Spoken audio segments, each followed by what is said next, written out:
Hello friend, स्वागत है आपका हमारे यूट्यूब चैनल कुमार सॉफ्टवेयर पे। ये मेरा CSS 3 से रिलेटेड 13 ट्यूटोरियल्स है। इस ट्यूटोरियल्स में हम लोग minimum width and maximum width का प्रॉपर्टी पढ़ने वाले हैं। तो आइए मैं इसको प्रैक्टिकली आपको बता देता हूँ कि मिनिमम विड्थ और मैक्सिमम विड्थ का यूज़ क्या है और इसमें क्या क्या डिसएडवांटेजेस है। इसके लिए मैं प्रैक्टिकली बता देता हूँ आप लोग को। तो ये मेरा पिछले ट्यूटोरियल्स का ये प्रैक्टिकली था, जिसमें मैंने मिनिमम हाइट यूज़ किया था। अब यहाँ से मैं हाइट हटा रहा हूँ। अब मैं यहाँ पर क्या यूज़ करूँगा कि देखो, अभी मेरा विड्थ तो 90% है। अब यहाँ पर मैं इसको 90 पिक्सल कर देता हूँ। इसको आप 900 पिक्सल कर दो, तो आपका 900 या फिर इसको 700 कर दो पिक्सल, ठीक है। आपका ऐसा दिखेगा, ठीक है। अब मैं क्या चाहता हूँ, अब इसको मैं दिखाना चाहूँगा कि अगर आपने मिनिमम विड्थ यूज़ किया तो क्या होगा। तो इससे पहले एक और मैं एक इमेज ले लेता हूँ। यहाँ पर ना एक मैं इमेज लेता हूँ, उससे आपको समझ में आएगा। तो सबसे पहले मैं क्या करता हूँ, इमेज का जो होता है ये ले लेता हूँ और इसको क्लोज कर दो इमेज को। और यहाँ पर मेरे को लिखना होता है SRC, और यहाँ पर पाथ इमेज का देना होता है। तो मेरा इमेज का पाथ मैं डेस्कटॉप से ले लेता हूँ। मेरा इमेज डेस्कटॉप पे है।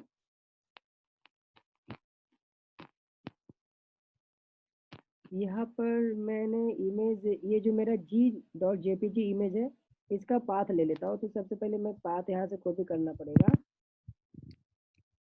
और मैं यहाँ पे इसका पाथ दे देता हूँ। और यहाँ पर मेरा इमेज का नेम क्या था, G.jpg। अब जैसे ही लिखा, देखो मेरा इमेज आ चुका है। क्लियर है। अभी तो ये इमेज एडजस्ट हो रहा है, लेकिन अगर मैं यहाँ पर मैं जो ये विड्थ है, इसका मैं लिखता हूँ मिनिमम मीन विड्थ। अब मीन विड्थ जैसे लिखा तो ये होगा। अब इसका मैं ना क्या करता हूँ, इसका पिक्सल थोड़ा कम कर देता हूँ। इसका मैं 100 किया, फिर इसको 10 किया, फिर इसको सेव किया। तो मिनिमम विड्थ में क्या हो रहा है कि आपका जो इमेजेस है, ये जो आपका इमेजेस है, ये इमेजेस तो आपका आ रहा है, लेकिन ये जो इसका मैं मैक्सिमम विड्थ एक कर देता हूँ, मैक्स विड्थ। उससे भी आपको अच्छे से समझ में आ जाएगा।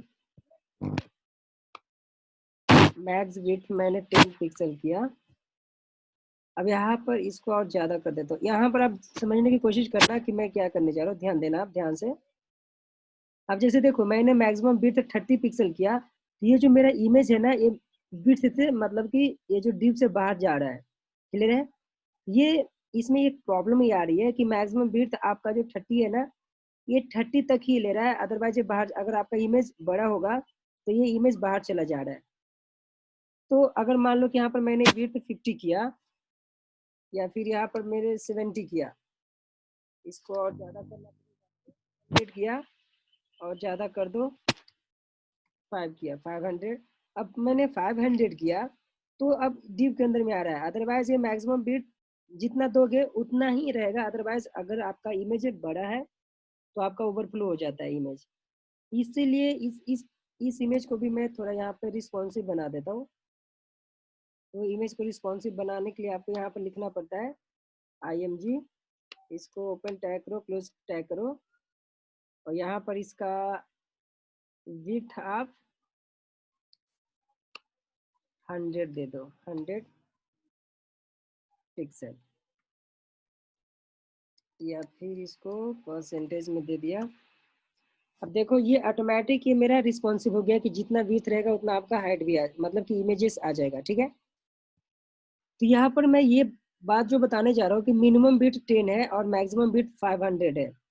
तो ये 500 तक ही ये चलेगा। अदरवाइज 500 से कम करोगे तो ये आपका बाहर आ जाएगा, ओवरफ्लो हो जाएगा।